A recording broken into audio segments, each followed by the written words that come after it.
Good evening, Assalamu alaikum, and welcome to the Scoreboard. I'm your host, Ahmed Nawaz, with the latest roundup of sports tonight. Pakistan cricket team and their management seems to be reshaping their ODI structure. But to what an extent? I mean, it's just ironic, isn't it, that right before an Australian series, the head coach Mike Hesson, in an interview, opens a new Pandora box where he not only criticizes the discipline of players, but also says that they're lacking in potential departments to win games as well, be it batting or bowling.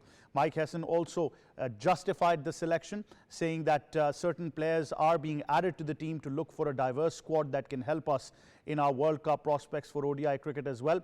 But at the same time, he questioned the intent of batters in the middle overs that he said has caused Pakistan many games as well, because it's just not easy for anyone to come in the last 10 overs and double that strike rate. He also criticized bowlers for not taking wickets on regular intervals, and also talked about Mohammad Rizwan and justified him being dropped from the side as well, referring to when he took over the job and Rizwan was not even part of the team. But all of this has given Pakistan cricket fans a new debate now, whether Mike Hesson and the players, especially the skipper, are on the same page right before an Australian series or not. Only time will tell. Then we move on to the Australian model, where why is it that Australia rests their key pacers right before an ICC tournament preparing for the 2027 World Cup? Meanwhile, McDonald has stressed senior bowler management is necessary in order to ensure that their fitness is up to the mark for the World Cup, and also the pace is something that is not compromised at the same time as well, protecting the trio that has given Australia so many memorable victories as well. Often people refer it to as giving more importance to franchise cricket, but I frankly think it's a very, very smart model. At the same time, they've given them rest from Australia's international fixtures with workload management, but they still let them play franchise cricket so their body can still stay acquainted with bowling just 4 overs in franchise. I think it's a very smart move going forward. So we talk about that as well. Then we move on where the Knicks have swept the Cavs 130-93, reaching their first finals since 1999, extending their 11-game win streak, with Donovan Mitchell securing 31 points in spectacular fashion as well. And I think NBA just gives us so many new things to talk about daily. This is yet another memorable victory for the Knicks. Then we move on to Manchester City and news from the English Premier League, where Pep Guardiola era now comes to an end at Manchester City. Fans, of course, celebrate with an emotional trophy parade, winning the FA and Carabao Cups in this season. But Guardiola, of course, received a big cheer from the crowd and City fans who gathered in large numbers to bid farewell to Pep Guardiola, who has been a talisman at Manchester City and has given them so many titles to cherish and so many memories to live up to as well. But at the same time, we also know that City now would be focusing on a new era post Pep Guardiola from next season onwards. Then we give you a very important update that has come from the FIFA World Cup, where the Iranians will now be commuting to the World Cup matches, as Mexico will be hosting Iran after refusal by the United States. Meanwhile, it was confirmed with a FIFA travel plan, with political decisions shaping the team logistics and changing certain scheduling as well. That was part of the plans already that had been given a lot of confidence and a lot of confirmation by officials from FIFA, especially the President Gianni Infantino as well. But looks like that there will be certain changes made to these logistics and scheduling as well for the Iranian team. So that's what we're discussing on the show. We'll of course start off with cricket. And like I said, in cricket, it's a new debate now. Start off with cricket, and obviously Pakistan's ODI plans in a new Pandora box that has been opened. Joining us is expert Abu Bakar Tarar, who joins us. Abu Bakar, assalamu alaikum. Welcome to the show. How are you? Walaikum assalam. How are you, Aman? I'm doing very well. Abu Bakar, this seems to be something very strange happening with Pakistan cricket. A week before, we were trying to explore what went wrong in Test cricket, and we did actually perceive that once the one-day series comes up, we'll be focused there as well. But Mike Hesson in this interview has just opened a new Pandora box now, where he did try to justify selection, but at the same time, there was criticism that he's thrown on his own players. How do you see this moving forward? Actually, this happens when you lose in every format. I mean, look, Pakistan lost ICC Champions Trophy that was hosted by Pakistan, and as a host, Pakistan couldn't win a single game. And after that, Pakistan made a lot of changes in T20I team. And after that, when we lost T20 World Cup in 2022, 2026, Pakistan made a lot of changes in ODI team when Pakistan had to tour Bangladesh. Now Pakistan lost in Test cricket, and next series is ODI. So Pakistan made a lot of changes in ODIs just to cover up that criticism. Now let's come to Mike Hesson's point when he says that we bat very slow in middle overs, and probably he dropped Mohammad Rizwan because of that. But my question is, who are the replacements? The question is not about Rizwan, why he dropped. Okay, you dropped one player, that's fine. But the couple of keepers that came in the squad are Rohail Nazir and Ghazi Gori. So if we look at their stats and compare it with Rizwan's stat, Ghazi Gori has played only 17 listed domestic one-day matches, and he has scored just 210 runs almost, and he has strike rate of 75. And on the other hand, Rizwan, who has strike rate of 83, and he has average of 49, and he's the leading run scorer for Pakistan in last 3 years. And other replacement is Rohail Nazir, who has also same strike rate as Rizwan, like 2 points above Rizwan, 85, and he has average of 33 when Rizwan has average of 49. So these are the problems, that it's fine if you drop a player, but you should get the better replacement then. Otherwise there is no point to drop someone. So I think so Mike Hassan has a lot of communication problems, because he said that he didn't know that Salman Ali Aga named vice captain just before this series. He said he was vice captain from a long time, but people and a lot of fans didn't know this. Pakistan Cricket Board named him vice captain just before this series. So I think so there are a lot of communication gaps, and after a long time he realized that Rizwan is not a better choice for captaincy, and now he realized that Rizwan is not better wicketkeeper for Pakistan cricket team. So you look at Australia, where their players are being rested for World Cup, that is after 1.5 years. But Pakistan at this point doesn't have any plan for World Cup, where Pakistan is dropping their main player, wicketkeeper batter, and also our openers are injured. Our fast bowler is captain, but his deputy is just named as vice captain right before this series. So I think so there are a lot of confusions and communication gaps. Well, certainly, Abu Bakr, professional setups all around the world obviously see the coaches taking this responsibility. But let's just take a listen at what Mike Hesson had to say, and then we'll explore this further. Look, I think with one-day cricket, with the World Cup in mind, in a year and a half, we have to widen the group. Have been a good chance for us to identify some of that new talent, challenge them against some of the existing stuff. We have to realise new players coming in, sometimes it takes a little bit of time. And these players have excelled domestically. They've pushed their case for opportunity, and then we have to have the patience to give them enough opportunity. Well, there you have it. We're going to be discussing this further as well. Joining us is our expert for tonight, Paul Dennet, who joins us as well. Paul, good evening. Welcome to the Scoreboard. How are you? Hi, I'm going well. How are you? I'm very well, Paul. Never a dull day for Pakistan cricket, is it? I mean, this time we're talking about selection woes. The inconsistency certainly has been there. But when a coach of any particular team comes up and throws a bit of criticism on his players and then tries to justify selection, it automatically makes the fans believe that there seems to be a distance, not just lack of communication, but maybe a sort of a distance between the players and the coach.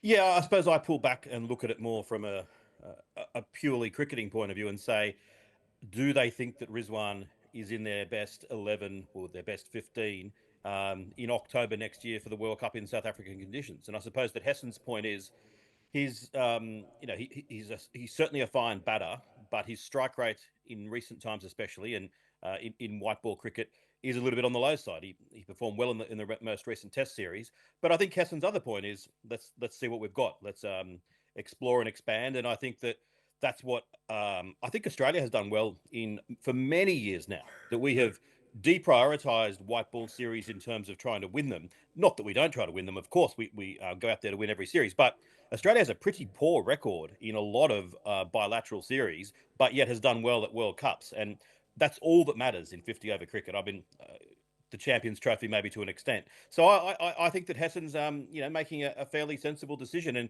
of course it's going to provoke controversy, but I think now's the time to do it. Far better to do it now than this time next year when we're really leading into the World Cup. Well, Paul, do you think we really need to now reshape these stats, especially in the subcontinent as well? Because ever since the rules were implemented of keeping 5 players inside the inner circle for one-day cricket, when we talk about that second phase of the power play, sides look to score more runs with those fielding restrictions with just 4 players outside the inner circle. But unfortunately, if teams are still playing the same brand of cricket, that's where the difference actually comes. And this is mainly because some certain sides need to now understand that those middle overs have evolved into the new range of scoring more runs. It's a really interesting point because that's definitely the case in lots of cricket where it's so fast, everything's on fast forward now that strike rates that once looked decent now look terrible. Yet it sometimes still reverts to the other way. I could see a situation where if there's a little bit of spice in the wickets in South Africa, that you do want the sort of player that can craft an innings. Australia's got Marnus Labuschagne in our setup, who has played some important innings in one-day cricket in World Cups, not necessarily getting massive scores at massive rates, but you do sometimes need some of that test batting style. So I think that's where someone like Rizwan certainly still would have to factor into considerations. And sometimes it's almost a breath of fresh air when the ICC get to control the pitches and suddenly you do get a much more even contest between bat and ball. It starts to feel a little bit like it used to do when those sorts of skills were still valued. Well, certainly as well. Paul, I'm going to come back to you.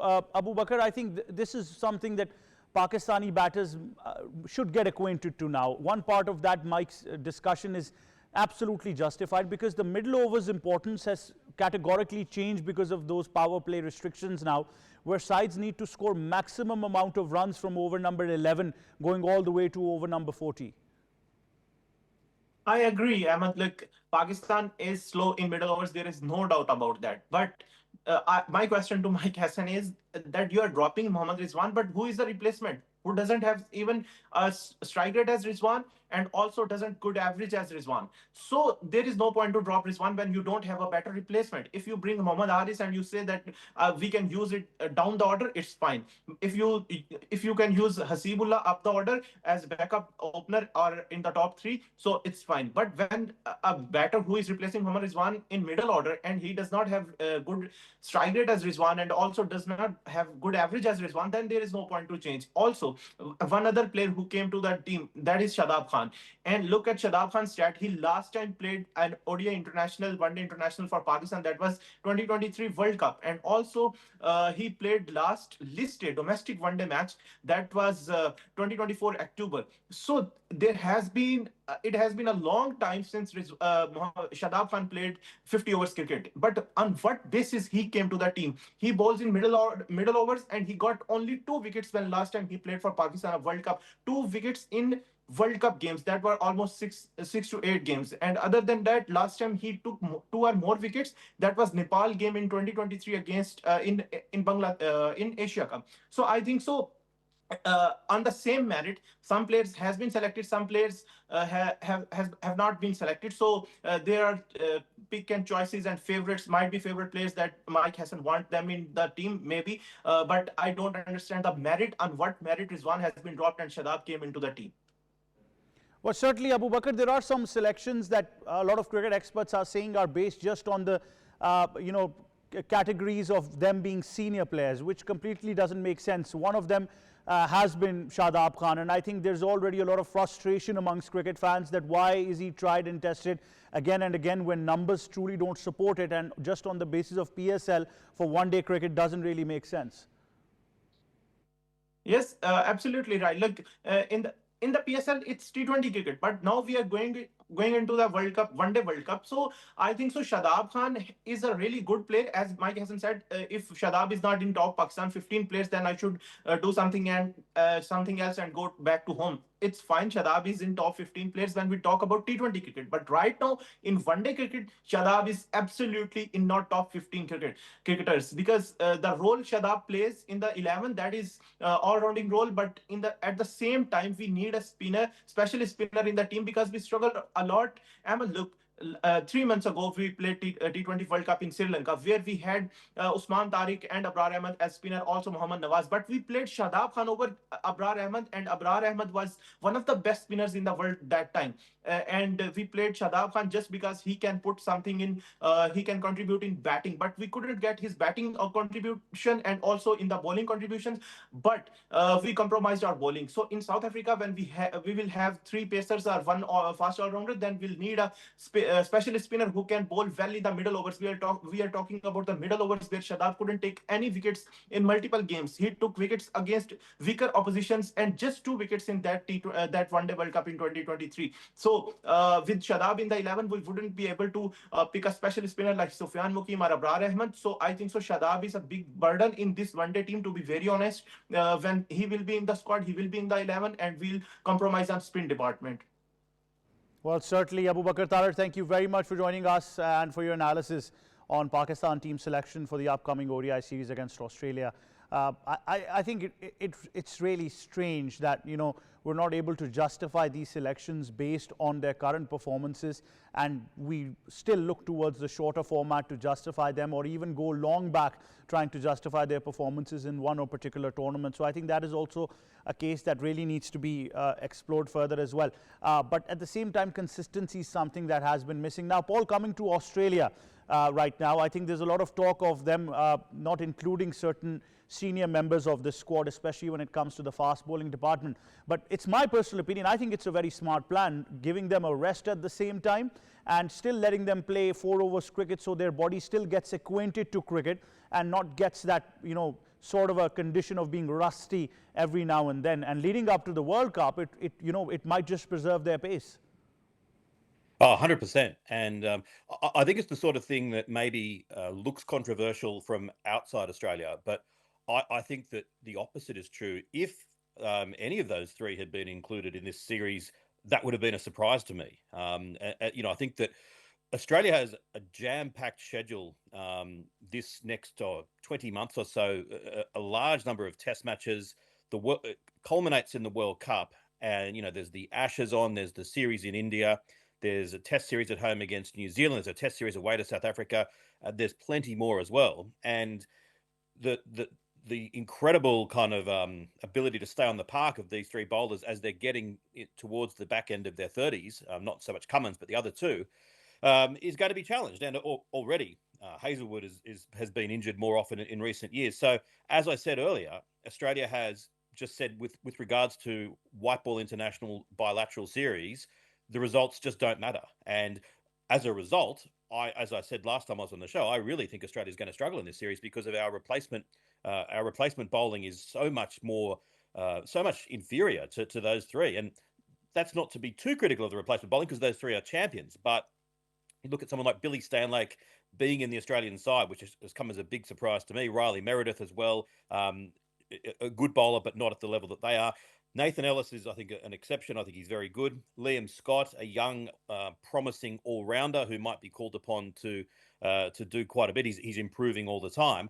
But it wouldn't surprise me at all, as I said last time, if Australia lost this series, and that the Australian setup won't be pleased about it. It's no good to lose the series, but they've got the end goal in mind, and they have to manage those 3 very, very carefully. Well, certainly, but, you know, I also try to look at some of the backup that is there for Cricket Australia as well. Now, I think Scott Boland has been a wonderful addition to share that workload amongst the primary fast bowlers as well, and he's been exceptional. But if I look at the current domestic season in the past 1 year or so, when it comes to the Sheffield Shield or performances in 50-over cricket, there are a couple of names that are touching 140 to 150 Ks, and they're still performing. Liam Hatcher, one of them from New South Wales, taking 44 wickets. Then we move on to Jordan Buckingham for South Australia. He's got 41. Callum Wilder for Queensland with 27. Spencer Johnson, 29 for Western Australia. And Lance Morris, 33 wickets for Queensland as well. So all of them combined are raw pace, but at the same time they're performing. So when we look at the next stage for Cricket Australia, they've got enough backup that can support them in that pace bowling. They do, but I actually think that in terms of, if we're talking red ball cricket, and especially with the 2027 Ashes in mind, Fergus O'Neill, who is the one that might well come into contention. He's not someone that gets the headlines because he's not very fast. And back in when Darren Lehman was coach, he had the kind of mantra that if you don't bowl 140 kilometres an hour above, then we're kind of not interested in you. But I think, as Australian fans like to say, well, Glenn McGrath probably wouldn't have got picked under those rules. Well, Fergus O'Neill can bat as well, has a phenomenal record, and he's a very English-style bowler. So I think that as far as who's going to be next into the red ball side, my money would be on him. But I think that the concern is in the white ball side that we've got a lot of raw pace, but we don't have the players that can necessarily give the control. Hazelwood's level of control, albeit he struggled a little bit in the IPL, but all bowlers have, is elite, and I don't think we've found anyone to match him yet. Well, but I think then comes that magic question, that $1 million question, that then, because obviously cricket's evolved to an extent, what selectors, when they look for these fast bowlers, are also looking at their ability, whether they can contribute to the bat or not, because it's all about utility cricketers now. It is, and I think that's one of the reasons that I think Fergus O'Neill is favoured. I also think it's one of the reasons, as your previous conversation mentioned, that Shadab Khan is in contention, because it's a beguiling thought, it's an alluring thought that if we can get someone who can bowl some decent overs and also contribute with the bat, that's what that's what we want. Aaron Hardy for Australia is someone who is very much on the radar in that sense. Cameron Green has had so much kind of invested in him to the point where it has been almost an albatross around his neck, that there's kind of almost a hangover that Australia has looked with jealousy towards Ian Botham and Andrew Flintoff and Ben Stokes, and have felt that we haven't quite had that magical all-rounder in, we had Shane Watson and Andrew Simons, who were very, very good, but haven't had quite someone who can dominate with both bat and ball. And so we are looking for it. Cameron Green, I still think potentially is the person who could do it. He's still young enough, and he's still got plenty of potential. But it is difficult. I mean, it's kind of the exception in sport. Most sports, there's a stronger degree of specialization. Maybe the idea that you've got someone who's going to be able to do two, when you think about it, rather unrelated skills at the highest level. I mean, Americans would laugh at the idea. Baseball, the pitches barely hit. Otani being a big exception, but yeah, the quest for an all-rounder is very much on.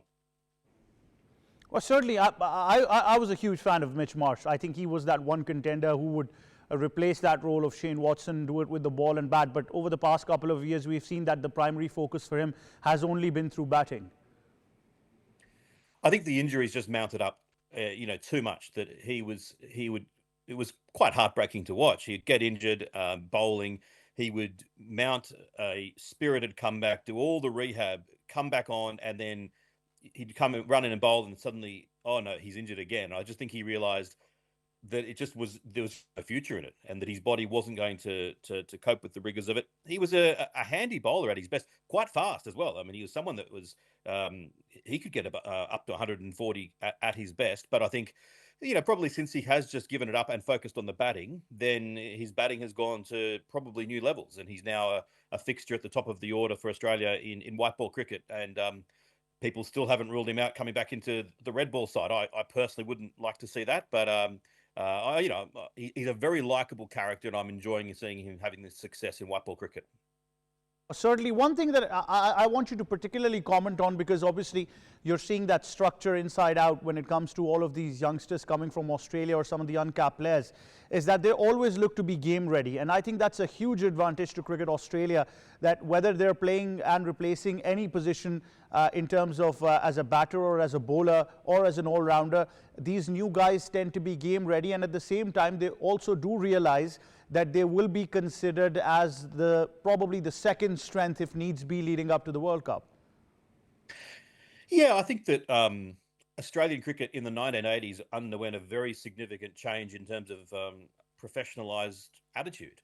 That the West Indies were fitter than Australia, they were catching better than Australia, and Australia just suddenly thought, what's happened? Why are we so inferior? And they brought about the Australian Cricket Academy, and I think ever since then there has been a strong emphasis on the idea that you can be a bit overweight and a bit just a natural hitter of the ball has gone by the wayside. And so now you've got to be 100% prepared. You've got to be athletic. All the fast bowlers can catch. All the fast bowlers can field really well in a way that wasn't the case in previous generations, and frankly isn't the case always with other international sides. So I think that it is a very professional environment in Australia now, and it has to be. because the other thing is that Australians grow up with very many sports to choose from, and that cricket is constantly in a battle with, especially Australian rules football, that in the states that play that sport are often very similar body shapes, and it's a very massive popular sport. So you've got to have everything going for you to attract the cricketers, and you've got to attract people to play cricket. So it's got to be a very professional setup, and you've got to be ready to go when you're picked. Well, definitely, Paul. Now, one cricketer that Pakistani experts are very excited to see in the Australian setup right now is Oliver Peak. And if you look at him, he's just been a talisman even in the under-19. But a lot of credit is being given to him because of his intelligence for cricket. So how do you see him as a future prospect for Cricket Australia? He's exciting, but do I think he's going to succeed? I would be lying and I'd be making it up if I said I knew. I think that talent spotting is one of the hardest things to do in cricket, and the game is littered with people who were given huge reputations and didn't live up to it. Also, players who sort of flew under the radar and then turned out to be fantastic. So I think it's exciting that he's picked. It's very different to how it used to be. In the old days, the kind of cliche of you've got to score an enormous amount of runs playing for your state to force your way into the side. These days, they're picking more on potential, but why not? And I think it'll be a fantastic experience. The thing that I like most is the opportunity that he's going to get to face some quality spin bowling, potentially in spinning conditions. And that's something that Australian players, every time that I watch Australia play in the subcontinent, that they still struggle against spin, against quality spin. And it is kind of a bugbear of mine that we don't get better at it. And I fear that we might be, opened up to that sort of exposure again in this tournament. So the more that we can get young players in the subcontinent getting experience against quality spin, the better. And yeah, I mean, he may well be a fantastic player, Oliver Peak, but as I said, I'd be lying if I could be confident either way. Well, absolutely. Paul, thank you very much for joining us on the scoreboard, and thank you very much for your analysis. Right, that was Paul Dennet joining us on the Pakistan versus Australia ODI series, and some analysis about the players and the way Australia moves forward in resting and preserving, rather. I think preserving is the right word, their paces as well. Now, to discuss cricket further, especially whatever has been happening in Pakistan when it comes to ODI cricket, and Mike Hesson joining us is senior cricket commentator, cricket historian, and also a cricket expert, Mr. Raja Asad Ali Khan. Assalamu alaikum, sir. Welcome to the scoreboard. Walaikum assalam. Nice to be part of your popular cricket show, sports show. A lot of things happening in Pakistan cricket, and like I always say, it's never a dull moment. But this time, sir, Mike Hesson as a coach has gone towards justifying selection in an interview. He also tried to justify Rizwan being dropped, and at one point, a lot of criticism has been seen from him on his own players as far as their discipline and lack of intent is concerned. Now, I agree, sir, as a coach, you get frustrated and it's your primary job to bring the best out of players. But anywhere else in the world, don't you believe, sir, that the coach would have taken responsibility and not tried to shift that entire weight on his players, and that too right before a very important series? You see, there is a change of culture in every country in terms of selection, in terms of taking pressure, in terms of taking responsibility. Pakistan is entirely a different, is a country as far as the cricket playing condition, the selection process is concerned, as far as the board running is concerned. So ours is a system where mostly the head coach and captain is being held responsible whatsoever happened in the ground. Pakistan have been not performing well during the last couple of years. The performance has gone down, though we are still a cricketing power, but in terms of ODI test and to an extent T20 cricket, we have been struggling, mainly because of people have some reservation about the performance of the coaches, not the foreign coaches, but overall coaches. Because recently, we have seen in this fray, our former captain Sarfaraz entered, and he was miserably failed, I would say, during the process of this two test matches. But still, it's not. It's a new environment now, and people are anxiously waiting for the ODIs against Australia, who are there for quite some time now. But it's a good sign because people believe there's very hot weather, but they should understand. I have been to Australia. In their summer, the temperature rises to almost 45 to 50 degrees Celsius. So they are immune and they're well aware of that temperature. But still, as far as Mike Hesson is concerned, he should understand that we have peculiar pluses and we have peculiar minuses as far as our cricket is concerned. Pakistan, no doubt, is something in cricket beside the point that we are now touching rock bottom in test and especially the most popular format, T20 cricket, which have been on top, 3 or 4 teams. But as a matter of fact, we are struggling. People expect too much from our team because this is the only representation, international representation Pakistan is having as far as cricket is concerned. We are struggling. We have been struggling for decades in squash and hockey, but still cricket is being prepared. It's being looked after well, and it's being followed by, now I would say that to an extent, disappointing cricket fans all over. As cricket fans and experts of what is the right way forward for selectors and for selection policy.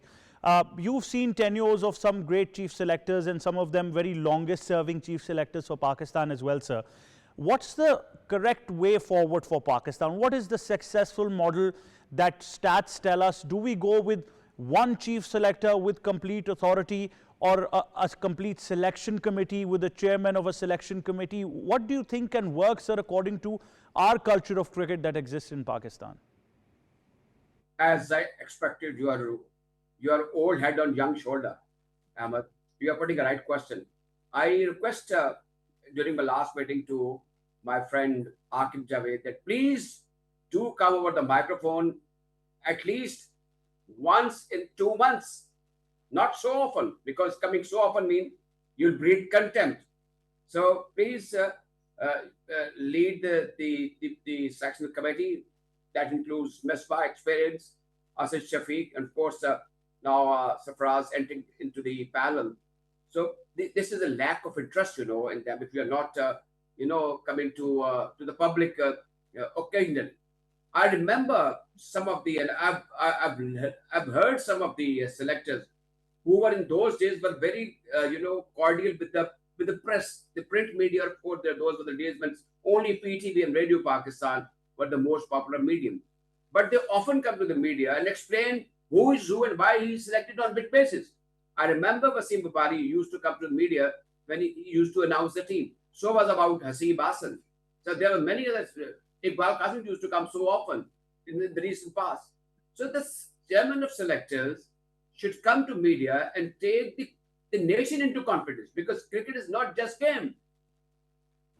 Well, sir, if somebody would ask my opinion, and I would, in a hindsight say that for me, the most important part of the selection becomes your captain of whichever format we're talking about. Because at the end of the day, sir, the captain has got to march his troops in the field and he knows what kind of strategy he wants to make. But unfortunately, because we're not developing captains right now as well, we talk about Shayan Shah Afridi, who's still a very young and a captain who's maturing right now. But we must ask ourselves how much authority would be given to him to be part of this selection policy, right? As far as the selection committee goes, for just the sake of a written document, we might say that the coach and the captain will be members of the selection committee, but it all comes down to how much authority will the captain have, sir? Captain should be very personable. Captain should be well educated. He should be clever, to an extent to a scoundrel, I would say. You've seen Nasir Hussain and Atherton, who were clever captains. You have seen some Pakistani captains. I can quote. Mush was outstanding, Mushtaq Mohammed. Outstanding captain, I tell you. He was having some problem child with him, but how he managed is a long story. But as far as very decent, having a very good background, Shan Masood, it has miserably failed, I tell you. He don't know when to introduce a spinner and when to introduce fast bowler, how to tackle the difficult characters. With the long faces, I can see a few of the cricketers. It looks that they are annoyed with the team management or the captain, or they are not willing to give the 100%. You have seen when Imamul Haq dropped the catch, what the commentators were saying, what we can say. He didn't put his heart and soul together. This is a Pakistan side.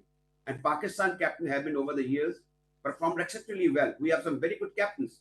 And those good captains and those great captains, they were simply, they push up the things. They were very aggressive. We need aggression. All the captains, we have a different culture. Like the Imran and Kardar, they were very strict people. Mushtaq was outstanding. Miyadad was extraordinary at time. And Zamamullah was extraordinary. So was Wasim. So we have some example. But currently, I would say this is an era of mediocrities. We haven't seen good captain. I would also blame, a few of the selectors, or I would say past chairman who have introduced youngsters as a captain. Shaheen Shafiri is a match winner. Shaheen Shafiri had been pride of Pakistan, but what has happened over to his line, length, and speed is another story. It's a miserable story. So he himself, currently, I would say, he should not be part of the team. He don't deserve.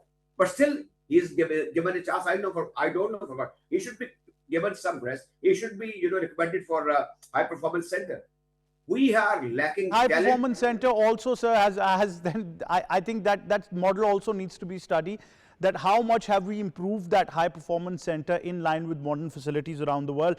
But we'll leave that question for another day. Another treat for all you cricket fans is that the Pakistan Cricket Board has just launched a new app which will of course provide you with all the live updates and streaming that you have desired. Obviously everybody's on the move these days, so gadgets and especially mobile phones become very, very important. Raja Saab, as a cricket commentator, as a presenter yourself, what would you like to tell us about this application and how much will it benefit cricket fans from all over the world? Yes, but this is my favorite question.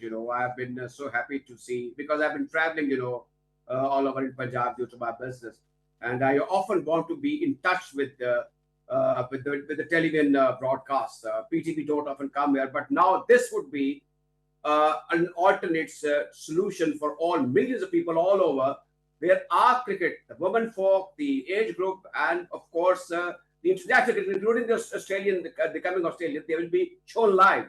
So that would be a benefit for you, your program, from your broadcast, from myself, and of course the millions of the people who are living in remote areas and who are living in Argentine, who are living in Kenya, Nairobi, or somewhere else.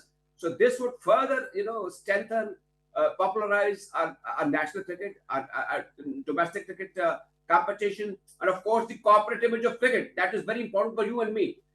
If you are yourself, your good self, at the great institution PTV, and all of us, we believe in strong Pakistan Cricket Board, because the more stronger they go, the more cricket is played. If the team wins, if the team is well projected, if the team is, his image building is made to an extent through the digital that app the PCB has just introduced, it would be directly or indirectly benefit the public at large, and of course the cricket fans, cricket commentators, cricket anchors, by all means. So it's a very good news, I would say, as far as the PCB, this initiative to introduce the special cricket app for the cricket fan who could see all the matches, all the domestic matches, the age group matches, the Quaid-e-Azam, the President Cup, the National T20 Championship, the women just visiting Pakistan, the cricket team, the World Cup is coming up. By all means, it's a multi-faceted, its benefit will be seen, I think, with the time to come.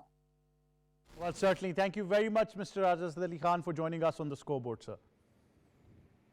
Right, that was senior cricket commentator, historian and expert Raja Asad Ali Khan talking to us regarding the selection ills of Pakistan cricket, and at the same time a new application that has been launched by the Pakistan Cricket Board as well. Now a lot of questions are surrounding Shadab Khan, and one wonders why is it that every time it comes to selection it's always about Shadab Khan. Now I think talent has never been the question with Shadab Khan. Ever since he emerged onto the scene in the 2017 Champions Trophy, he was rated as one of the most talented cricketers for Pakistan, not just as a leg spinner but as a gun fielder, and later on developing his ability as a very utility batter as well. But at one point being rated as the next skipper for Pakistan, to a point where he cannot even justify his own selection, things really have become a mess as well. Now this is a player who was once seen as a long-term ODI match winner, but the numbers now paint a worrying picture. In the last 70 one-day internationals, Shadab averages nearly 35 with the ball and has never taken a 5-wicket haul, which is concerning for Pakistan. If we go recent into the ODI performances against India, without taking a wicket, conceded 31 runs. And then, of course, against Afghanistan, 49 runs without a wicket. Against England, without taking a wicket, 57 runs. And even during the 2023 World Cup, his impact with the ball and with the bat really remained unchanged. Yet somehow every squad announcement still seems to include his name. This is what has frustrated not just cricket fans, but also some cricketers part of the structure as well. Khushdil Shah recently on a tweet expressed his frustration regarding the selection of Shadab Khan as well, which became a talking picture of the town as well for many cricket fans inside Pakistan. Pakistan still with their 50-over performances are looking to justify a squad leading up to the World Cup. But yes, Shadab Khan, of course, selection not only becomes a bit unjustified, but also looks towards the prospect that is PSL and 4-over cricket the only criteria for selecting one-day players, or is Shadab Khan just the blue-eyed boy of selectors and Pakistan cricket? That is a question that will remain unanswered. Now, of course, we take your focus to football, and on football there's a couple of stories that we will be touching as well, starting off with the era of Pep Guardiola that comes to an end at Manchester City. And I think a lot of City fans were very, very emotional as they paid glowing tributes to Pep Guardiola. They turned out in huge numbers. To discuss this further, joining us is sports expert Ali Mehdi. Ali, assalamu alaikum. Good evening. How are you? Walaikum salam. Good evening, Ahmed. Ali, how do you see the era of Pep Guardiola when you look back at some of the years, multiple Premier League titles, multiple European Cups as well at the same time? How successful would you rate Pep's time at Manchester City? I think it was extremely successful, Ahmed, at Manchester City. He did incredibly well over there. Look, he was there for 10 seasons and he won 20 trophies in total. That is a phenomenal achievement. That only comes second to the great Alex Ferguson at Manchester United. In that period, he won 6 Premier League trophies, 3 FA Cups, a Champions League, Community Shields, Carabao Cup, about 4 of them. He also won the World Club and also the Super Cup. So he was extremely successful over there. But it wasn't only his time, actually. He made a statement over there. He had the sort of football which he played over was remarkable. And he was actually a terror for all his opponents. But overall, I think it was a very successful era, and he will surely be missed now that he's departing after 10 years. How do you see the post-era now of Pep Guardiola, Ali? That becomes a very important question with Maresca now taking over the helm of affairs, and some unconfirmed reports also gave a couple of players that he's looking to sign as well in the next season. How do you see City then responding under his management, and how much you think can they improve? Look, Ahmed, whenever a big club, a big name leaves a football club, there's always going to be a transition period. It's always going to be very difficult, and there are going to be choppy waters when they left. We saw this obviously with Manchester United when this great Sir Alex Ferguson left, and we've had Manchester United have had almost about 7-8 managers ever since then, and they've never really won a Premier League too. You could say the same about this Liverpool too. Yes, they won with Arne Slot, but this year has been a bit of a disaster. So there's always that transition phase. But when if you talk about Anzesco, when you talk about Maresca, he was very successful at Chelsea, but Chelsea was a different setup over there. He had tons of cash over there. He could get the right players. He only ran into trouble with the board. But the problem is he has big boots to fill in the form of Pep Guardiola. It will be very difficult. But if he gets the right players and he gets a certain style which he can play and he puts his own identity, he will be successful. But the one thing for sure is that it's going to take time. The board will need to give him time. The fans will need to give him time at Manchester City, because nothing is won overnight. Well, certainly. Ali Mehdi, thank you very much for joining us on the Scoreboard and for your analysis.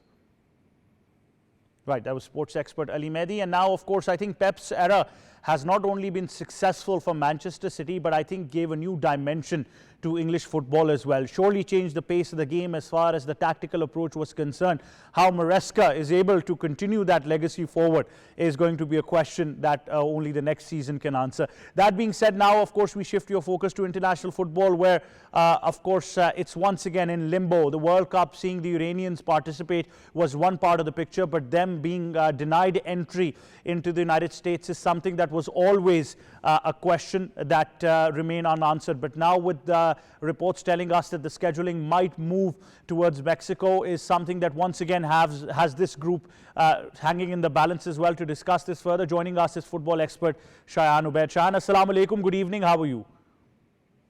Walaikum salam. Thank you so much, Ahmed, for having me on the show once again. And I just want to congratulate you. Bruno Fernandes has broken the record for Thierry Henry's highest assists in the Premier League. So congratulations on that. Thank you very much. I'm just over the moon that we get to keep Michael Carrick as well at the same time, but I truly appreciate you. Thank you very much. Bruno Fernandes has just been spectacular this season. That being said, Shayan, once again, this is a lot of uncertainty that has put the World Cup at stake. And I understand that it's not just about this group, but I mean the entire prospect will be looking towards this group, because there were already talks that the Iranian might boycott, then they confirmed, then FIFA's president intervened and gave the assurances. But, you know, at the very last moment, with just a couple of weeks to go, this seems to be ridiculous. Had it been moved before to Mexico for scheduling of the Iranians, we did talk about this prospect that it might have worked well for all parties. Yes, the timing is an issue. I do agree on that it should have been moved earlier. But the thing is, I don't have any problem as far as the logistics is concerned. Even the president of Mexico, Claudia, she said that they will be very happy to host Iran. And also their residence has been shifted from Arizona. Their place of stay has been shifted from Arizona state to Tijuana. And Tijuana, as we all know, it is located on the borderline of Mexico and California, Los Angeles. And Iran has 2 matches in Los Angeles, and they have a good group. I won't say it's very tough, because I think they are going to steamroll New Zealand in their group. And they have Mohamed Salah's Egypt. They have Kevin De Bruyne's Belgium. And I think this is the first time ever Iran can get out of their group. They have played the World Cup 7 times. Recently, they have played 4 times in a row. I think this is the first time they have a massive chance.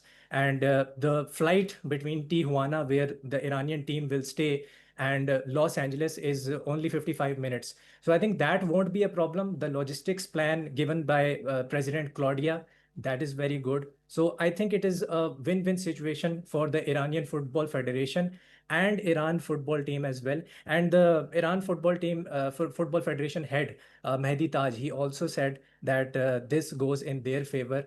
And he is actually happy on this decision. Yes, the Iranian Football Federation did request FIFA that the matches should be moved to Mexico, but the residence or the place of stay has been moved to Mexico.